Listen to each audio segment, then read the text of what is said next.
This is Fantasy Baseball Today from CBSSports.com. Welcome to an exclusive presentation of Fantasy Baseball Today here for CBS Local Sports. I'm Adam Azer with Scott White and Al Melchior. We've got your start or sit advice. You can check out the columns on the website, fantasynews.cbssports.com. But right now, Scott gives you the hitting advice. Al gives you the pitching advice. You ready, Al? I'm ready. Let's do it. Let's throw out the first pitch. All right, play ball. Tanner Roark. Stardom, Miami and Texas, 2 starts. Yeah, good start. And by the way, Rangers now, without Prince Fielder, pretty nice start. I mean, they've not really been doing a lot of offensively anyway. Not that Tanner Roark really needs the matchup help in a 2-start week. Just a solid pitcher, good control, going to get you some ground balls too. So not the greatest for strikeouts, but in 2-start week, not as worried about that. Very good start this week. Curtis Granderson has heated up in May, and you're saying start him next week. Yeah, his overall numbers still look terrible, but 310 with 5 home runs in May really has turned things around. And the Mets happen to have great matchups this week going against the Pirates and Phillies rotations.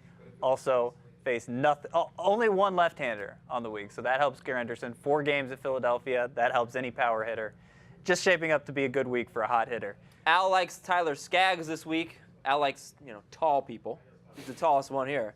Oh, no, Scott is. You like I don't know that we've Skaggs ever stood back to back. Yeah, but I think he likes Skaggs That's coming too. up next So. on Fantasy Baseball Today. All right, well, anyway, Skaggs is 2 good matchups. Well, two matchups that are good enough to start him. Yeah, 2 good venues. A is a tough matchup, but at their home ballpark, they're a little bit easier to handle. And Skaggs, even more so than Roark, very good ground ball pitcher. At least that's how he's sort of developed this season, and also has pitched with very good control. So really, I have him ranked very, very similarly to Roark, just right behind him. So if you're going to start Roark, you could also start Skaggs. Roark's unavailable. Scott, you're starting Adam LaRoche off the DL. Yeah, off the DL, and I don't normally do this. I usually like to get players a chance to work themselves back in, but LaRoche is supposed to be back Sunday. And he was basically a must-start before he got hurt. Was off to a great start. Usually he's a second-half player. 319 batting average overall, especially against right-handed pitchers, though. 326, all 5 of his home runs against righties.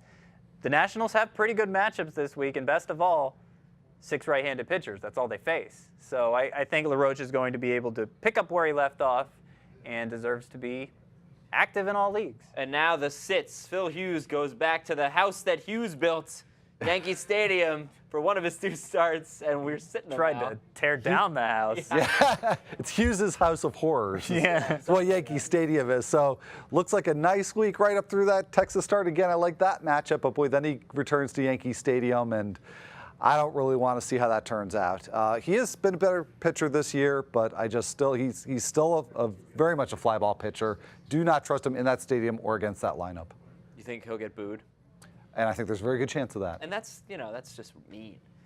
Scott, you're sitting Kyle Seager this week.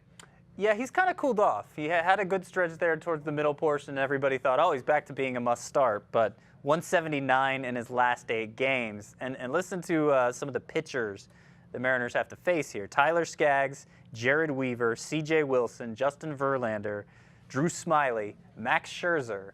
I mean, that's murderer's row as far as pitchers go. So I think there's enough sleeper third baseman out there this week that I'd avoid Seager. Alfredo Simon has 2 road starts, but Al says no, don't start him. No, I don't think so. It has nothing to do with Matt Latos, by the way, because it'll be at least a couple of weeks before Latos comes back, and Simon would probably be the one to lose his spot. So I think Simon is safe to make 2 starts. He might actually be better off if he didn't make that start against the Dodgers, one of the scarier lineups in the National League. Simon does pitch to contact. Could be a tough start and a tough week for him. And finally, Seth Smith. He's been one of the most added players for a little while now in CBSSports.com leagues, but not a good week for him, Scott. The toughest pitcher the Padres face this week is Jose Quintana. The second toughest they faced is Wade Miley. That sounds pretty good if that's the tough end, right? The problem is they both throw left-handed, and then there's a third lefty in the mix too. Seth Smith, as great as he's been this year, hasn't started against a single left-handed pitcher, and that's been recent too, even with the hot streak. So he's carried you the last couple weeks, but at least for this one, time to put him back on your bench. If you need help throughout the weekend, fantasynews.cbssports.com. Just go there. We got you covered with the columns. We got podcasts. We got a video show live noon Eastern, Monday through Friday. FantasyNews.cbssports.com is your place to be. I'm Adam Azer for Al Melchior and Scott White. Have a great weekend, everybody, and good luck in Week 9.